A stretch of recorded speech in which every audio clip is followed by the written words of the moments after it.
Hey y'all, it's Samantha with Black Nation News, and today I wanted to talk to you guys about the three black churches that were burnt down by Holden Matthews, Louisiana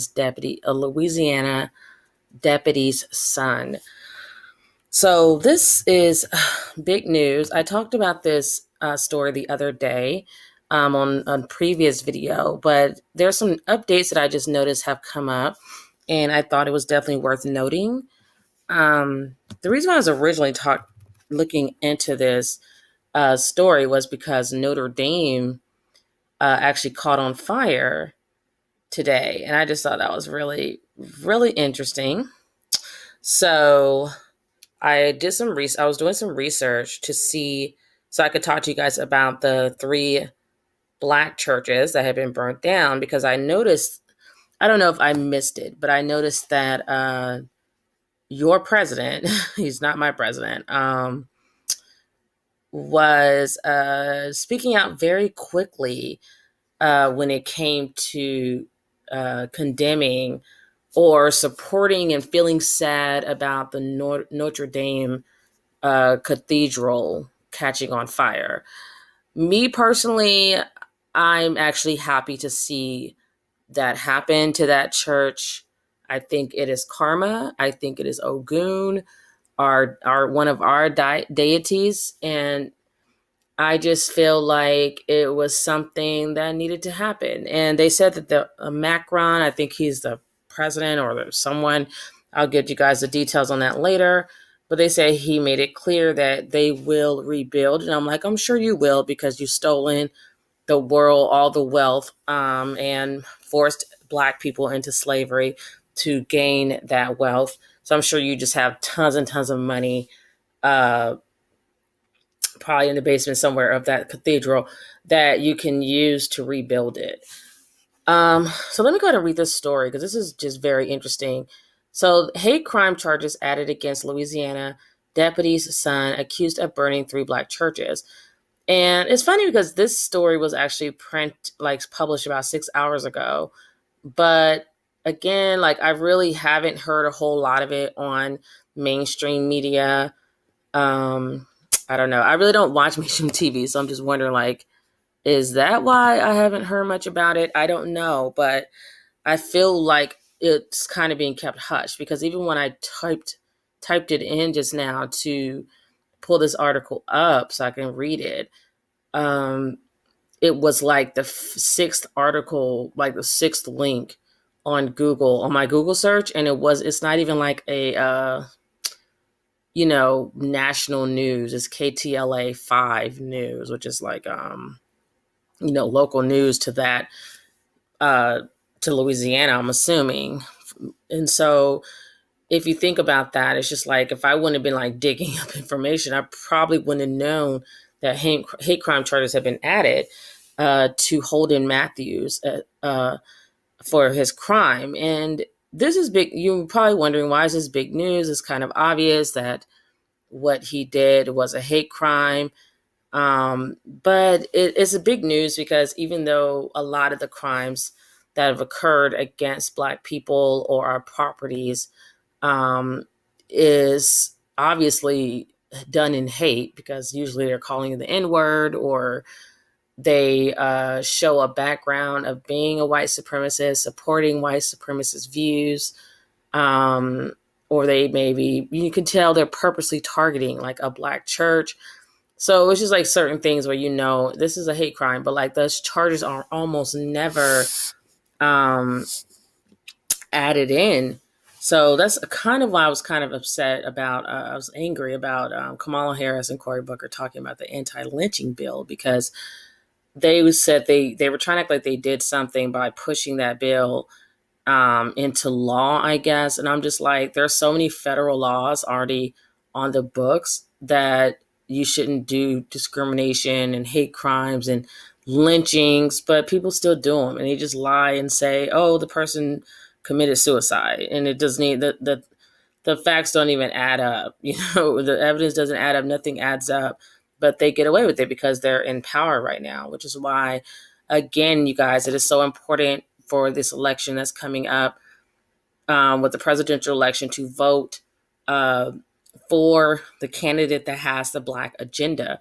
And what I mean by that is any candidate that's actually critically supporting reparations should get our vote. If there's no one who openly and genuinely supports reparations for Black people, then they probably need to be not considered uh, for our vote.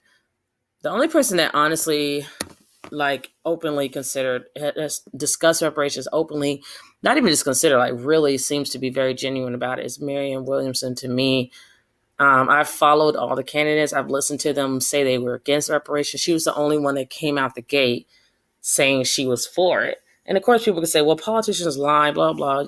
Well, yeah, we know that, but why not take a chance on her? We took a chance on Obama and all these other Democrats that we voted for all these decades, and they haven't done shit for us. So it's like you finally have someone who's actually speaking to us and giving us a Black agenda, a real Black agenda, real Black solutions, not just pandering for our vote and going to a Baptist church and dancing to some gospel music and saying she has hot sauce in her purse. She's like actually talking about tangible things, and I just can't look. I can't look past that. To me, she definitely, as of right now, has my vote, and so I just want you guys to continue to be very vigilant, very critical of all the candidates, and really try to understand like which candidate is really saying it. The time of the identity politics is over. You're not going to get our vote just because you're Black, so or just because you're a woman. You need to be coming to us. This is a very this is a very formal thing. Voting is very important. You're about to be the leader of America. You're someone who can make laws and really affect people's lives. So this is something that people should take seriously. The day of just voting Democrat because your grandma did it and your great grandma did it, those days are over. Just no. And trying to guilt somebody into voting because your ancestor died, no. And they did die for us to have the right to vote. They didn't die for us to vote Democrat. So I never heard that as part of the history lesson. So let me go ahead and read this story real quickly. And get the 401, give you guys a 401 on this. So they said Holden Matthews is shown in a photo released by the Louisiana Office of State Fire Marshal on April 11, 2019. So they're not playing with this guy. And I wonder, with me, you guys know how I am. I always want to know. I'd like to dig and find out what is really going on here. Every now and then they'll throw us a bone, I guess, so we don't get too out of pocket. So I guess that's why they're actually doing the right thing for once and attaching hate crime charges to Holden Matthews. Probably a list of charges, of course, like arson and everything else. So they said the man suspected of setting fire to 3 Black churches in Louisiana has been charged with hate crimes under a state statute. St. Landry Parish District Attorney's Office spokeswoman Donna Slate said Monday. Holden Matthews, 21, pleaded not guilty to 3 hate crime counts. He also pleaded not guilty to 2 counts of simple arson of a religious building and 1 count of aggravated arson of a religious building, she said. He was denied bond at a Monday court hearing as requested by District Attorney Earl Taylor. And I'm going to get to this. I'm going to give my commentary at the end, guys, but I have something I want to say. That's I have to say it now. That's huge that he's being denied bond and that they're adding hate crime charges and that they're really being very, what do you call it? Like they're just throwing the book at him. It looks like they're not playing around with this guy because hate crime charges are actually a felony. Those are federal, that's like a federal offense. It's pretty serious. So this is shocking to me because Louisiana usually is so racist. So this is very shocking. It would definitely make me want to look more into the DA, who is Donna Slate, and just really kind of flesh through that and get the details and dig in there and see who are these people? Is she Black? Just finding out more info. And I have to tell you right now, I would really be very happy but a little bit shocked. If I would be shocked, honestly, if he actually was found guilty of hate crime charges and all these charges that are put up against him, just because we live in a racist country. So let me continue to read. The suspect has no history of violence or prior arrest, authorities said. No history that they know of. And he may have been influenced by black metal music and its associated history with church burnings. Who cares what his influence is? He went and did it. Everyone listens to bad music. Not everyone's going to go burn down a church because of it. Fires burned. They act like he's like 5. He's 21. Fires burned St. Mary Baptist Church in Port Barre on March 26th. Greater Union Baptist Church in Opelousas on April 2nd, and Mount Pleasant Baptist Church in Opelousas on April 4th, terrorizing congregants at the historically black places of worship. Pastors at nearby churches undertook numerous security measures, including sleeping in their churches or in the church parking lots to ward off would-be arsons. Matthews expressed disgust with Baptist beliefs on Facebook, posting under the name Noctis Matthews. He wrote that he cannot stand all these Baptists around here, a bunch of brainwashed people trying to find happiness in a religion that was forced on their ancestors, just as it was on mine. It's crazy because he seems to know more about religion than a lot of black people. He also said he wished that most black people would look into ancient beliefs of pre-Christian Africa. It's kind of strange that he's even worried about that. Like, what is his concern with what religion they're practicing as a white man? That's strange to me. Attempts to reach Matthew's lawyer were unsuccessful. The suspect's father is a local sheriff's deputy who broke down when he found out about his son's alleged involvement in the fires. St. Landry Parish Sheriff Bobby Gidrow said, "He was shocked and hurt as any father would be." Gidrow said he was in terrible shape. According to a court affidavit, it was the charred remains of a Scepter brand gas can, which federal agents found at Mount Pleasant Baptist, that led police to a Walmart in Opelousas and then to Matthews, according to an affidavit. Walmart informed investigators 2 cans were purchased March 25th, fewer than 3 hours before the first fire, along with a 10-pack of automotive cloths and a lighter. And a lighter, the affidavit states. The receipts show the purchase was made with a debit card in Matthew's name. Yeah, he's really smart. Investigators also obtained surveillance photos of Matthews and his dad's Ford pickup truck, which investigators say he was driving minutes before the Greater Union Baptist Church caught fire, the affidavit said. Cell phone data also puts Matthews in the area of the fires, it said. Wow, they have a lot of evidence against him. This is... Whew, okay, so there you go, guys. So I wanted to talk about this story because I feel like I didn't hear a whole lot from Trump's racist ass about these 3 black churches being burned down by a suspected white supremacist. And I just thought that was really interesting because he's our president. He's supposed to be the president of everyone. But once more, he does not speak out when there's something that happens to black people by another white terrorist. So that's kind of not shocking to me, but something I definitely wanted to point out. Because another reason, mainly reason I want to point it out again is because Trump did speak out for this story here.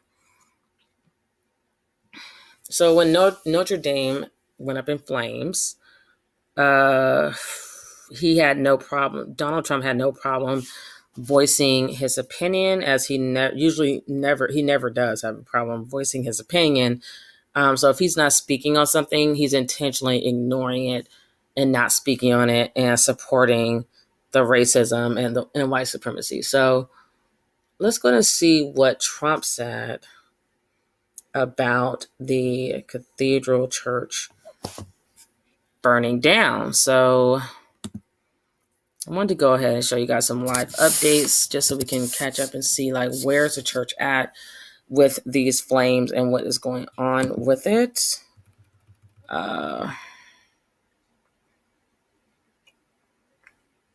It's just quite amazing, really. So they said the cathedral has been a symbol of Catholicism and French identity for over 850 years. Its foundation stone was laid in 1163 by Pope Alexander III, and the cathedral was completed in the 13th century. Today, with its tower, spire, flying buttresses, and stained glass, Notre Dame is considered a feat of architecture as well as a major religious and cultural symbol of France. Its central spire, which tragically collapsed Monday in the blaze, was built in the 19th century amid a broad restoration effort, partly buoyed by the success of Victor Hugo's novel The Hunchback of Notre Dame in 1831. So let's go ahead and see what's going on. If I can get a video.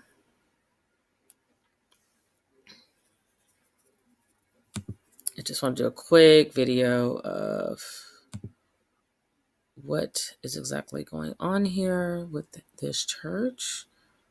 Probably look at that a little later. Let's go to YouTube. And we'll probably see that there is some live coverage.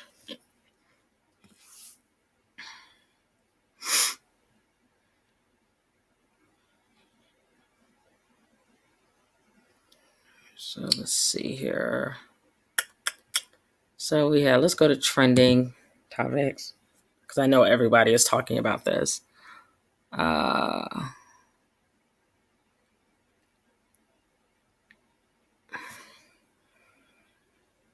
my computer is slow, guys. So let's go to the news. I can't believe I'm having to go through so much to get to this. It's kind of strange. All right, so let's go ahead and click on the first one. Just keep it simple. They said this was posted like an hour ago.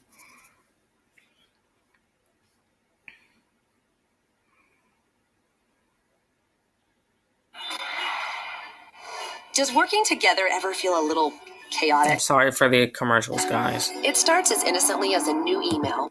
YouTube is like getting worse than regular TV now with the commercials. Breaking news, Notre Dame's medieval roof structure has been lost. And I'm sorry if it's buffering. Just a part of a horrific devastation from the blaze that has been ravaging the cathedral. I want to show you again the first. I'm so sorry, guys. So let me try to close picture that we have from inside the cathedral. some of these there windows. It is. And obviously that cathedral is not something anyone is going to be able to go into for a long time, but these are the first images that we have, and you can still see that heat and fire there at the top of the arches. Of course, it's impossible to know the full extent of the damage right now. That's the bottom line. Tom Foreman is out front to give us a sense of how big the fire is. The best that you can tell us right now, Tom. I mean, you have hundreds of firefighters who are working under incredibly difficult circumstances, very dangerous circumstances. Yeah, and this wasn't an easy fire to get to either, Aaron. Those pictures are just stunning you were showing a minute ago here. Look, there are 9 different bridges that lead to Ile de la Cité, which is in the middle of the River Seine. It's an island, and they had to get through that in rush hour traffic to try to reach the cathedral. And bear in mind, the height was a big issue, too. We believe from all the images that the fire started somewhere around the base of this spire in the middle, and then it shot up that spire. This tip right up there, that's a football field above the ground. So you get a sense of how high they were having to work. So what was underneath all of this as it spread to the entire roof? Well, we know that underneath was, as your previous guest noted, extraordinary treasures, a beautiful, soaring, open space. There were, in certain areas here, like the area called the choir, really intricate and beautiful carving. So there was a lot of wood inside this stone building to feed the fire. There were also other things that would draw a lot of attention to people here. For example, the organ. This was last renovated in a big way in 1730, but it's older than that. It has more than 8,000 pipes, 5 keyboards. We don't really know the fate of the organ at this point. One of the most famous musical instruments in the world. And, of course, the rose windows, just mentioned a moment ago. About 13 million tourists a year come, and this is one of the main things that draws them. These extraordinary pieces of stained glass some of the best you'll find anywhere on the planet, Aaron. And that's just some of the history, Tom, of what's inside that building that, of course, the president of France had just said is, the heart and soul of France. Obviously, it's a Catholic cathedral. It's a religious building, but it is much, much more than that. Oh, yeah, there's a reason this is a World Heritage Site. Remember, this is where Napoleon became an emperor. This is where Joan of Arc started on her path to becoming a saint. This is where so many giant world events, world wars, swirled around. And there are paintings, and there are drawings, and there are architectural plans that were all stored here. Notably, there is also this. You may have heard people talk about the crown of thorns. This is a religious relic which true believers believe is the crown worn by Christ on his way to crucifixion. Imagine the importance of this relic during this Easter season. And beyond all that, there is still at least some positive news. As your guest mentioned, maybe things are being saved here. We know that more than a dozen priceless statues were removed as part of this renovation just last week, Aaron. So we have to hope for a lot more good news like that.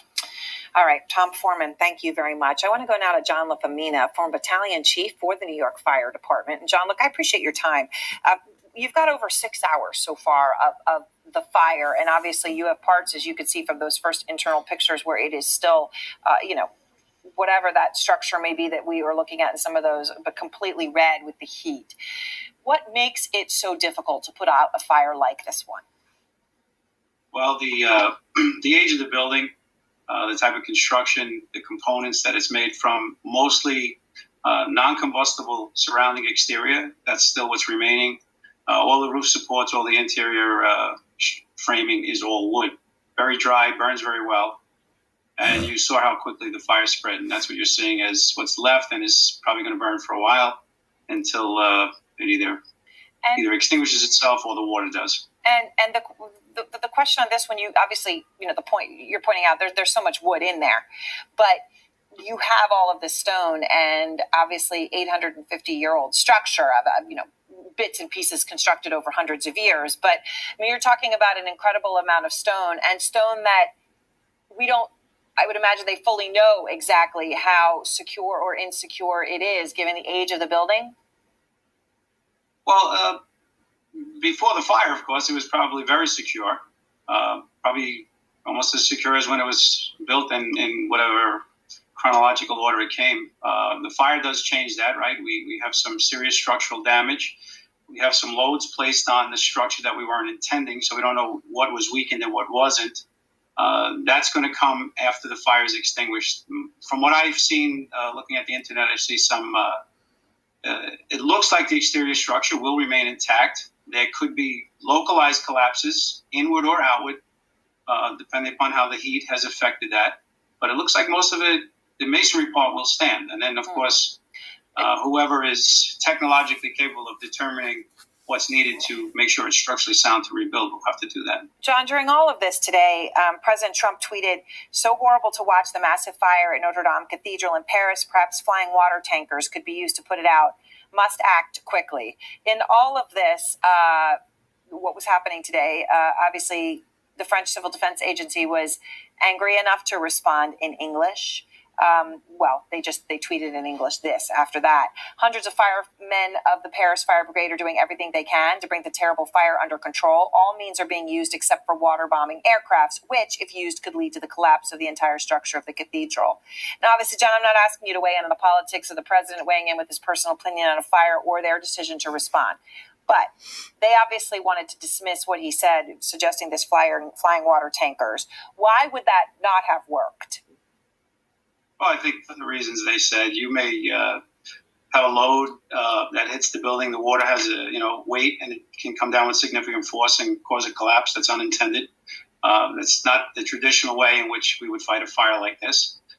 That's more for forest fires, where the damage that may incur is not critical to kind of keeping the structure as much intact as possible. All right. Thank you very much. Explaining that so clearly. John, thanks for your time. Okay, thank you.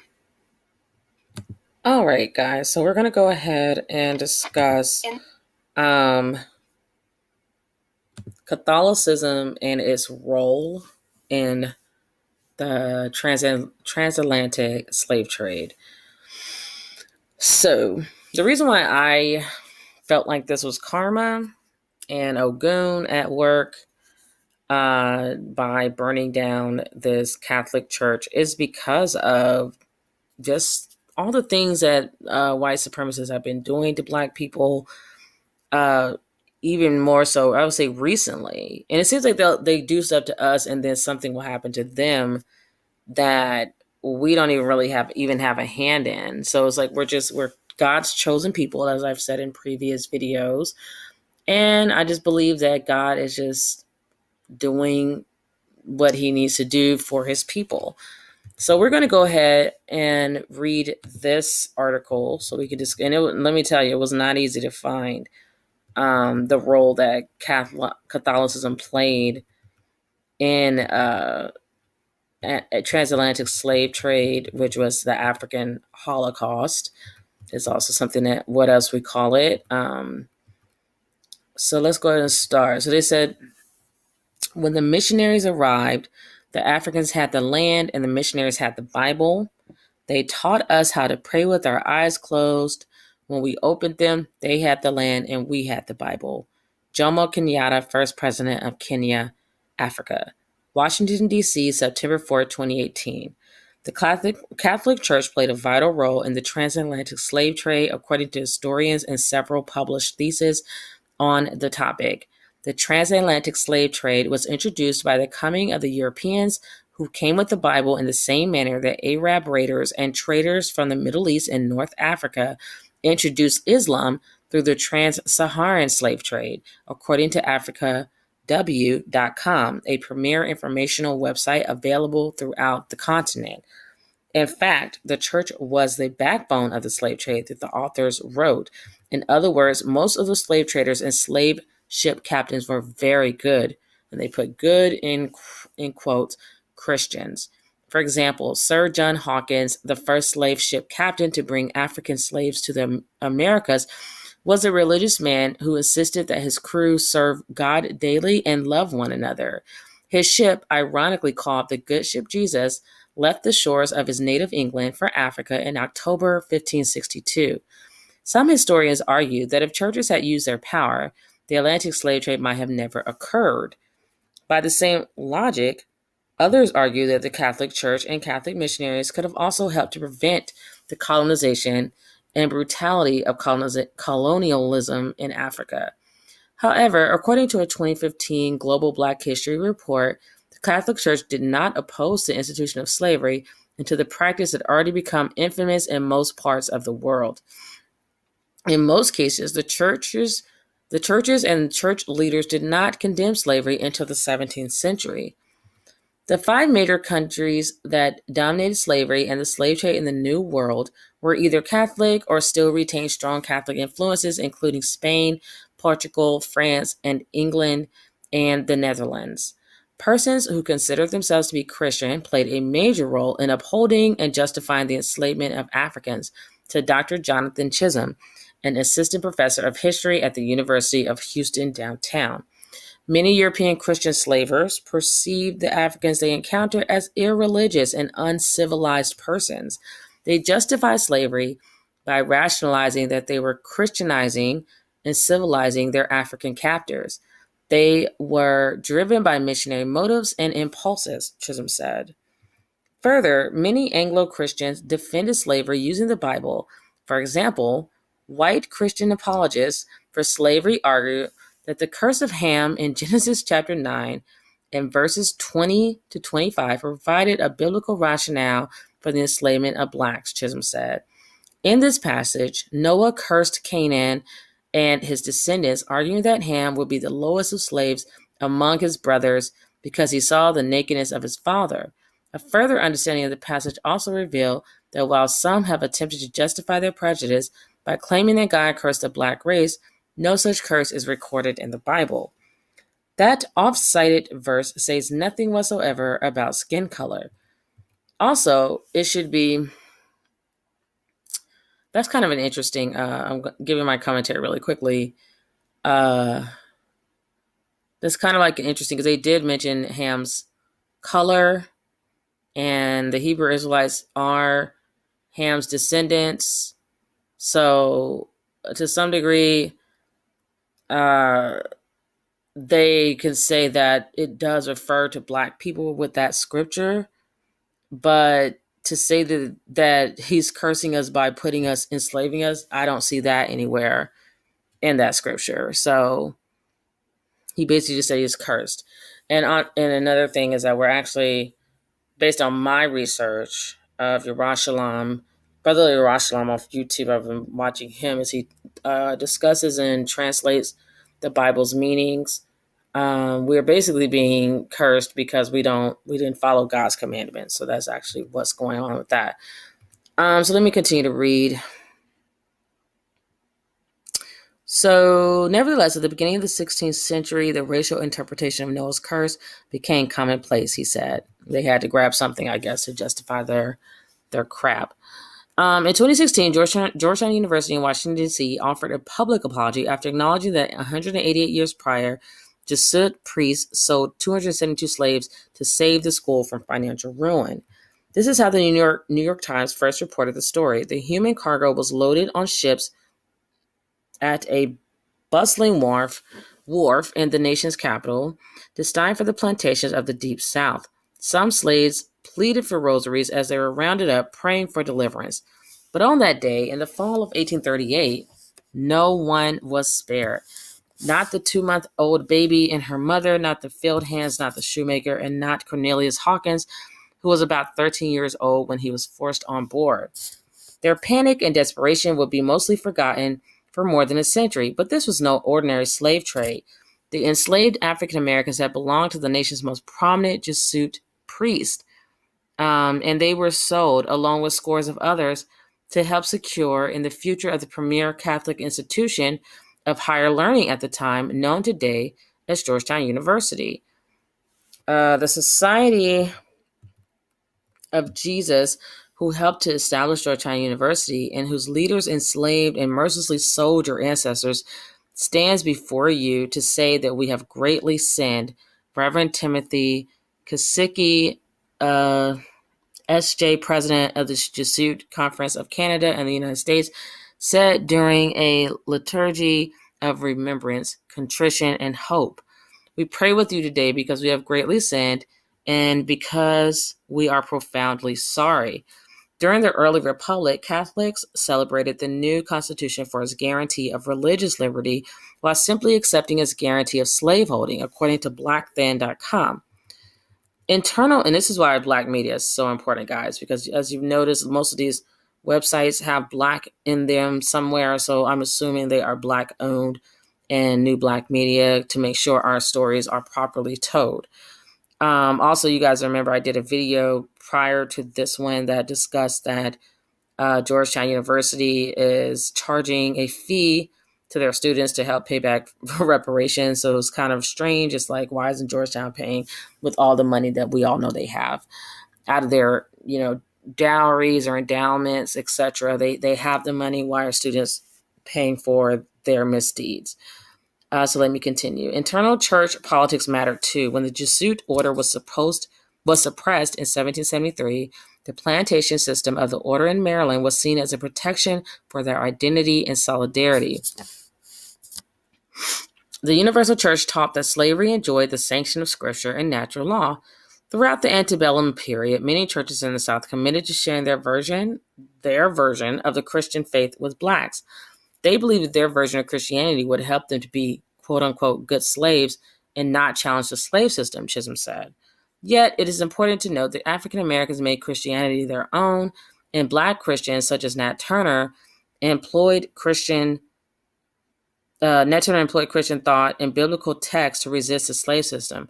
Furthermore, Black and white abolitionist Christians played a major role in overturning the system of slavery, he said. Okay, so I think that was it. And this was written by Stacy Brown. But yeah, so that was just wanted to give you guys a quick history of why I was not sad to see Notre Dame Cathedral burned to the ground. yeah, that's all I have to say on that. Like, I don't know if I'm just becoming numb as I educate myself more to white tears, but I think that's what's going on. Like, I just don't feel sorry for them, because I just think about all the atrocities that they've done to us and how they continue to do things to us, and they don't feel bad. And I just read an article where Republicans were saying why they don't feel that we need to get reparations, and I'm just like, are you kidding me? So yeah, that I see this as karma. So let me continue. There was one more article I wanted you guys to I wanted to talk about in relation to the Catholic Church and African slavery. So the Pope apologized to Africans for slavery, and this happened. This is in the archives of the New York Times from August 14th, 1985. So let's get started. So Pope John Paul II today apologized to Black Africa for the involvement of white Christians in the slave trade. The Pope's remarks came in an address to Cameroon intellectuals on their task in society and on the importance of integrating the Christian message with African culture. No thanks. John Paul said the task of Christians involved healing and compassion because the man who is in need on the side of the road is their brother, their neighbor. Personally, I think we need to check. I'm not too worried about all that other stuff will come once we are paid reparations. He continued, in the course of history, men belonging to Christian nations did not always do this, and we ask pardon from our African brothers who suffered so much because of the trade in blacks. The Pope asked the audience not to think that these failures invalidated the Christian message itself. The gospel, he said, remains a call without equivocation. Central African Republic stop. John Paul's statement came at the halfway point of his 12-day journey through Africa, which is to end in Morocco on Monday. The Pope's scheduled next calls for a stop Wednesday in the Central African Republic before he flies to Zaire Wednesday night. Zaire is was named from the Portuguese. Earlier today, the Pope, in an exuberant mood, flew to Douala, the main port and financial center, for a mass and an address to young people. He's basically trying to put his influence on the young people so that he can continue to control Africa with the religious crap. That Christianity and stuff is for the birds. I'm sorry. Like, no, it's just fake. It's used to control the masses, especially Black people. And it's a load of crap. He frequently teased and praised his audience, commenting on their chants and smiling when they interrupted him with cheers. At one point, after the crowd had done a brisk rendition of a hymn in Latin, the Pope complimented his audience for his mastery of Latin. He drew laughs and applause. The Pope's apology for slavery was part of a broad effort he is making during this journey to cast Christianity as a universal faith and not an import to Africa from Europe, which is exactly what it is. He is also emphasizing the role of Africa's Roman Catholics in carrying their faith to non-Catholic Africans in what he described today as a second evangelization, the African theology question. John Paul, who had been critical of liberation theology, a teaching that emphasizes Christian political action for the poor and is seen by his Catholic critics as using Marxist categories, raised some of the same points about what has come to be called African theology. He warned against the possibility of great confusions in ideas, sectarianism, at times with a cult message, and his syncretistic mysticism incompatible with the church. But John Paul, who apparently sees the future of Catholicism as lying in the third world, of course he does, seemed to express greater openness to the efforts of African intellectuals to give Christian traditions an African cast. I'm so over it. Like, I'm just pissed because I know where this is going. He urged the intellectuals to guard their cultural patrimony. Isn't that paternal? So that's saying, like, urge them to continue the paternal, men are running everything. And this is why they're touching kids and all that, because they're not even allowed to get married to women, and a lot of them are pedophiles and gay. So this is extremely problematic, and I feel like they're trying to enslave Africa all over again with this Christian stuff. And there's a few more articles I want to show you guys, but I definitely see them taking over, and Africans are still falling for it. They fell for it the first time, they're falling for it again.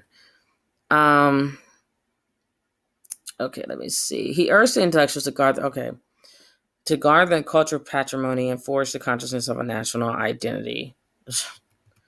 Repeating his support for a church that is fully Christian and fully African, the Pope said, it is a difficult debate, and I hope that you will continue to advance in this direction with objectivity, wisdom, and profundity.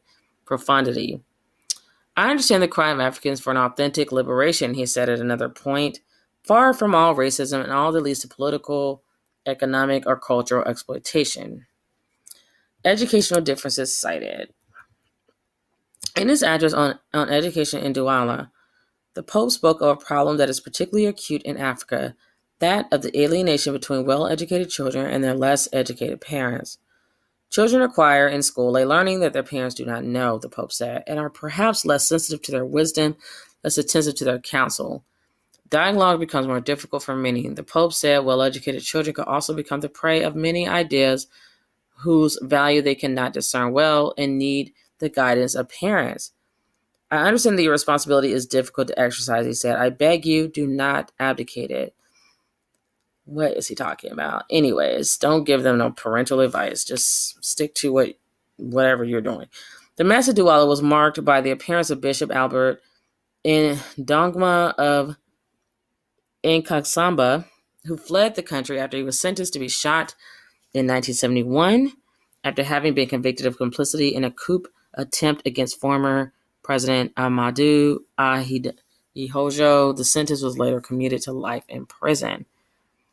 So that was confusing. They said it was marked by the appearance, so he came back after committing a crime. It's such a mess. Anyways, so yeah, that basically that whole article was just saying that they are trying to continue to integrate the Christianity religion throughout Africa so they can maintain control of Africa, its people, and its resources in so short of term. So let me go ahead and find this video that I just watched.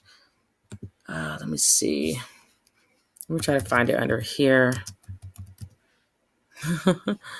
It came right up. So funny.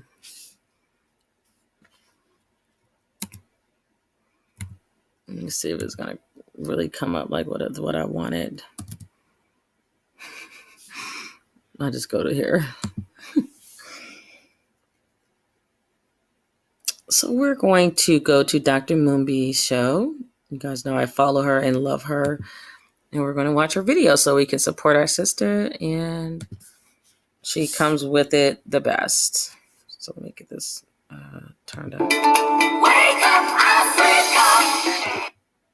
Sorry, guys. My name is Dr. Mumbi Saraki here at Hyde Park Speaker's Corner, a famous spot where people just come and speak their truth every Sunday. It's quite fascinating. We've been here all afternoon and it's absolutely amazing, although it's super cold here. And, this ties into being in the mind of the beast, kind of ties into what I'm about to talk about. And, there's some very strange news that's been coming out of Africa about how the Pope kissed the feet of Sudanese leaders, and this is really, really strange. Now, what happened is that people are calling this extraordinary, because the Pope actually invited two men, basically the opposition leader and the main, and the president and the deputy president of South Sudan, to a spiritual retreat at the Vatican where they shared his quarters, etc., etc. And when he met the Sudanese leaders, he actually got down in a very awkward way and kissed their feet. Check out this video.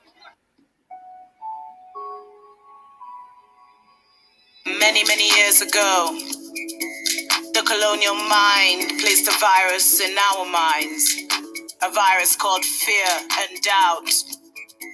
And over the generations, as this uncertainty grew and blossomed, passed down through churches, schools, language, philosophy, psychology, and mentality.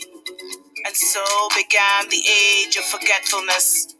And in this age, men were manipulated, enslaved, and controlled by other men. only because they did not remember who they were. The book of life was replaced by the book of illusion, and the oppressor named himself the chosen one.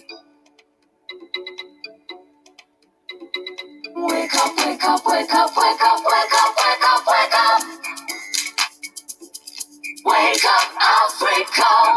And so it was, and so it was.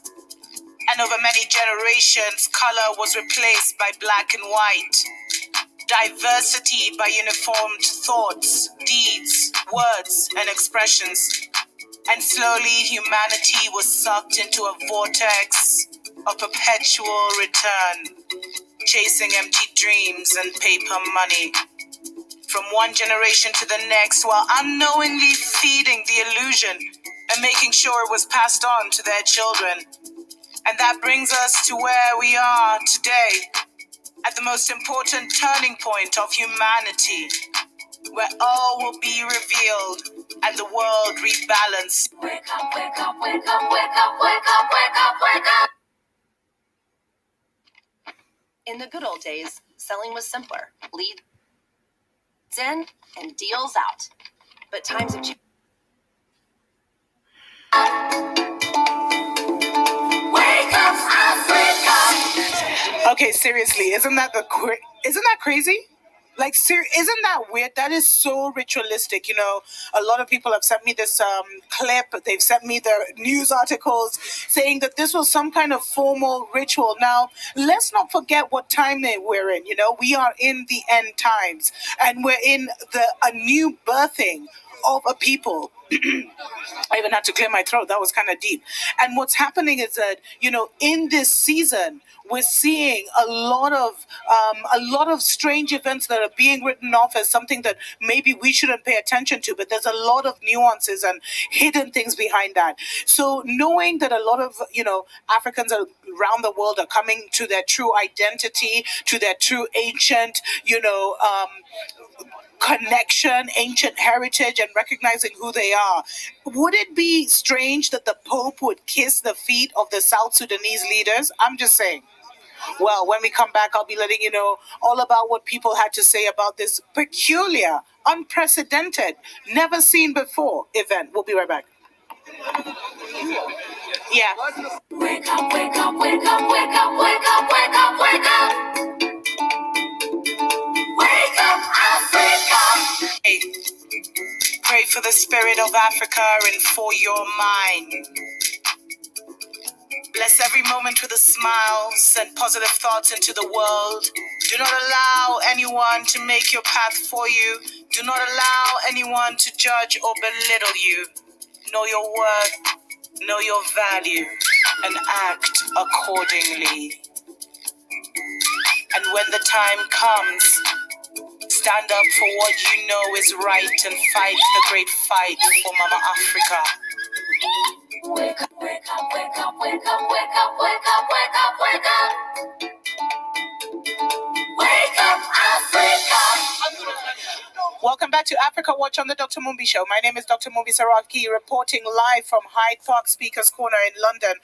Thanks to every single person that has subscribed to my channel. Thanks to every single person that supports us and, you know, through our PayPal and our Patreon. I really, really appreciate each and every one of you. So I'm talking about the Pope kissing the feet of the Sudanese leaders. And you know what time it is. You know what time it is. And, you know, there's so much that's done symbolically that we take for granted, but it has many nuances and hidden meanings. I mean, earlier in the year, we saw the Pope traveling to, I think it was the UAE or some Muslim country for the very first time, where he met the, you know, the head of the Islamic world. And you see him here kind of kissing.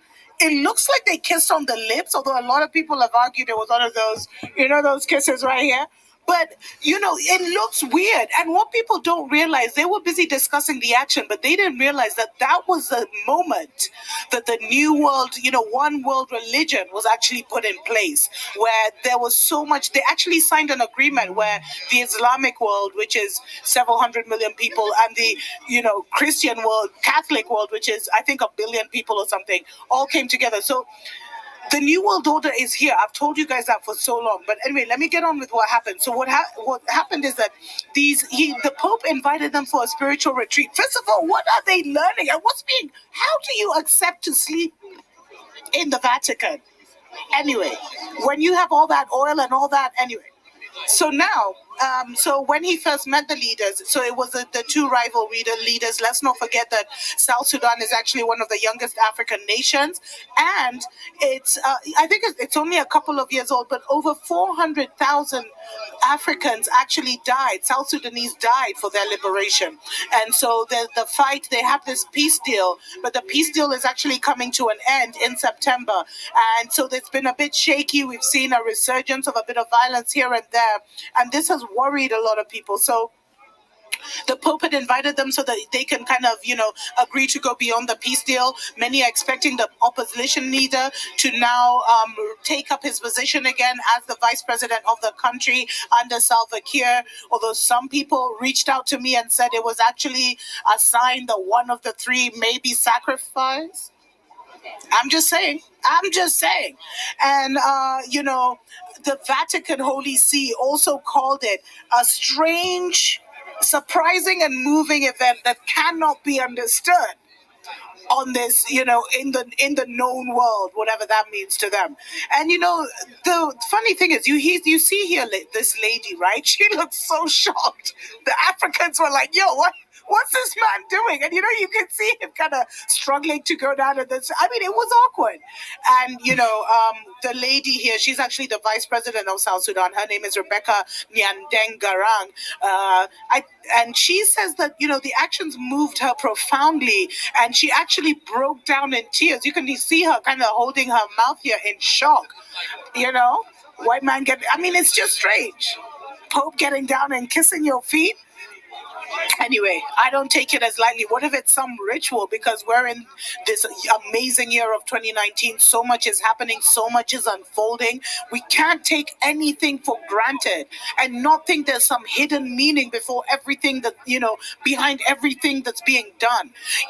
Being here in, I don't even know what to call this, the mind of the beast. It has awakened me to the fact that this whole thing, this whole matrix is kept up by some serious psychic operations that many of us take for granted. There's a lot of rituals and things like that involved that many of us overlook. So, of course, these South Sudanese leaders were like, "Oh, wow, this is so a sign of humbleness, a sign of, wow, like the leader of, 1 billion Catholics would kiss our feet." But what's really happening behind the scenes? Why would he do that in his normal mind?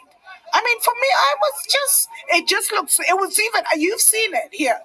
And it's even awkward to watch. But we've got to realize there's so much talk of reparations here, reparations there, apologies here. We saw the Belgians apologizing for kidnapping the, mixed race children that was, when they left the Congo after colonialism. So much has been happening.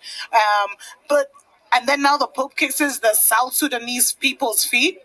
And there's more pyramids in South Sudan than there are in Egypt. But those are stories for other days. May the Most High bless and keep you. Okay. All right, guys. So let's go ahead and go to this portion. Church future is in Africa. So I want you guys to go ahead and I'm trying to put all this together for you guys so we can see what's really going on here and see things for what they really are instead of just believing in make-believe. So we have here 2017. Something else happened very recently, so I'm going to go ahead and start with this article. So you see, even back about 2 years ago, they were saying the Catholic future is in Africa, which is really strange for them to say that. Why is the future in Africa? And Africa is on a come up, let me tell you. So I feel like they're coming for the motherland's resources like they always do. So let's go ahead and read this really quick and see what's going on here. So this is coming from Rome New statistics released by the Vatican on Thursday show that Africa continues to position itself as the future axis of Catholicism, with the number of baptized Catholics on the continent growing at a significantly faster rate than anywhere else in the world. This is just sad. According to the numbers released on Thursday by the Vatican's press office, Catholicism has grown globally from 1.272 billion in 2014 to 1.285 in 2015. This represents a 1% annual growth and 17.7% of the world's population. The data compiled by the Vatican's Central Office for Church Statistics were published in the Statistical Yearbook, or the Church and the Annuario Pontifico 2017, the Vatican's yearbook. Growth varies radically from one continent to another. Yes, it does, because America is doing something completely different. While in Africa, the Catholic population grew by 19.4%, it's remained stable in Europe. If anything, it's decreasing on the so-called Old Continent, where the birth rate is low and population is projected to decrease in upcoming years. Okay, you guys hear that? So we're bringing in the birth rate. White people are having problems continuing their race. They're having problems with fertilities. White women, I'm not sure what's going on with some of them are born with no uterus. I didn't even know that was a thing, or a bad uterus. And the white males, their sperm count is decreasing with like each generation. So we can see here why the Catholics are coming over to Africa, trying to probably mix with Black people to get some of this DNA that's just indestructible. So that's one theory. So with more people dying than being born in several countries, including America. The statistics revealed by the Vatican on Thursday also show that despite some numerical changes, the American continent, North, Central, and South, continues to have the largest number of baptized Catholics, being the home of some 49%. Okay, so I'll show you guys another article after this. The top 10 countries with the most baptized Catholics remained unchanged in recent years. 5 are in what the Vatican calls America, 3 in Europe, 1 in Africa, and 1 in another in Asia. Combined, they represent a staggering 55.9% of the total Catholic population. Brazil's 172.2 million faithful lead the pack, followed by Mexico, 110.9, the Philippines, 83.6, the United States, 72.3, Italy, 58, France, 48.3, Colombia, 45.3, Spain, 43.3, and Democratic Republic of Congo, 43.2. Pope Francis, Argentina, caps the top 10 with a little over 40 million baptized Catholics. Let's see here. Regarding hierarchy and consecrated life, the 2015 statistics reveal that the Catholic Church had 5,304 bishops, up to 4% from 5 years before, 415,656 priests, 45,255 permanent deacons, and 320,000 professed women religious. Globally, there were 136 fewer priests in 2015 than the year before. However, expanding the date range from 2010 to 2015 and drilling deeper, it becomes evident that the variation is once again striking from one continent to another. While Europe lost 2,502 priests, Africa and Asia gained over 1,000 each. And you see Africa and Asia, so the Asians are coming into Africa, the Chinese. So let's put that together. The number of priestly vocations is also decreasing, going from 99.5 seminaries for every 1 million Catholics in 2010 to 90.9 2 years ago. Once again, it changes from one continent to the other, with Africa having a surplus while there's a decrease in Europe and in the Middle East. So you guys pay attention to that. Drastically different in the growth of permanent deacons, which saw a 14% increase in 5 years. However, 98% of them are in Europe and in America. So that's pointing out the rise of the nuns, people who check the box for nun on surveys of religious affiliation. A 2013 Harris poll of 2,250 American adults, for example, found that 23% of all Americans have forsaken religion altogether. A 2015 Pew Research Center poll reported that 34 to 36% of millennials, those born after 1980, are nuns, and corroborated the 23% figure. Adding that, let me get back down. Where were we? Adding that this was a dramatic increase from 2007, when only 16% of America said they were affiliated with no religion. In raw numbers, this translates to an increase from 36.6 million to 55.8 million nones, which means non-religious people, or atheists, I guess they could say, which I don't know if calling them atheists is really accurate, because being an atheist means you don't believe in God, and people still believe in God. They just don't want to deal with religion. So you could be spiritual and not be religious. So though lagging far behind the 71% of Americans who identified as Christian in the Pew poll, they are still a significant voting bloc, far larger than Jews, Muslims, and Buddhists combined, 8.6 million, and comparable to politically powerful Christian sects such as evangelical 25.4% and Catholic 20.8%. So as we can see, Catholics are struggling in America. And I saw an article that is like the highest rate has ever been of like basically people who don't have a religion. But basically the topic was talking about Catholic Church gave like $50 billion to Africa. And I'm not sure exactly which country it was, but it seemed like they were doing this to secure the deal of just securing like the fact that they are going to be moving into Africa, since they feel that Africa is the future of Catholicism. So I don't know about you guys, but I'm honestly concerned about this. I feel like it's just another ploy to enslave Black people, even if it's not the way they did it before. The chains on your wrist is going to be chains on your mind, which is honestly just as bad. Let's see here. It's just, I feel like it's just such a reach for them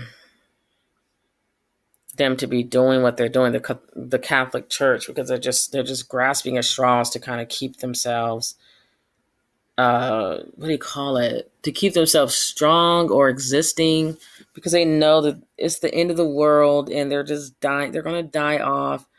And this has been prophesied, and it's just something that's going to happen, you know, but it's like they're just determined to go against the order. And it's so crazy because they call themselves to be religious and believing in God, yet they're trying to go against what God has already planned.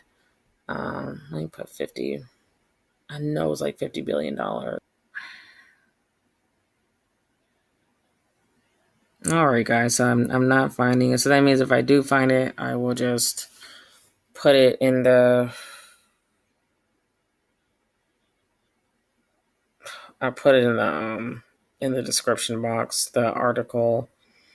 And that's just what I wanted to show you guys. It's just what is going on right now with religion, as far as it kind of making its way to Africa and just trying to keep its hold on the Black race. So you guys, I mean, I really wanted to say oh man, like we're a spiritual people. And I really want to tell Black people to hold on to West African religions, it's like Voodooing and whichever African religions originated out of Africa, and do not practice Islamic, Christianity, and even the Jewish religion, because it's been corrupted, you know, like a lot of these religions have been created off of African religions and then been corrupted for the benefit of white supremacy. So I would say stick to voodoo and any other religions that are African based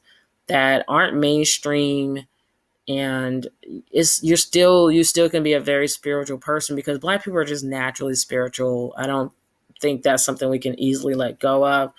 I know for myself, I used to be a Protestant, a Christian. That's how I was raised, until I self-educated myself. And then I decided to basically just drop out of religion altogether. And that was like 5 years ago. And now I am interested in learning about voodoo. And I still pray to God every night. I still believe in God. But some of the things I grew up learning about, I don't buy into it anymore. I feel like it was a way to like keep us enslaved as a Black people. So So ask your questions below. Make sure to like, share, and subscribe. And until I see you guys again, take care of yourselves and each other. Bye.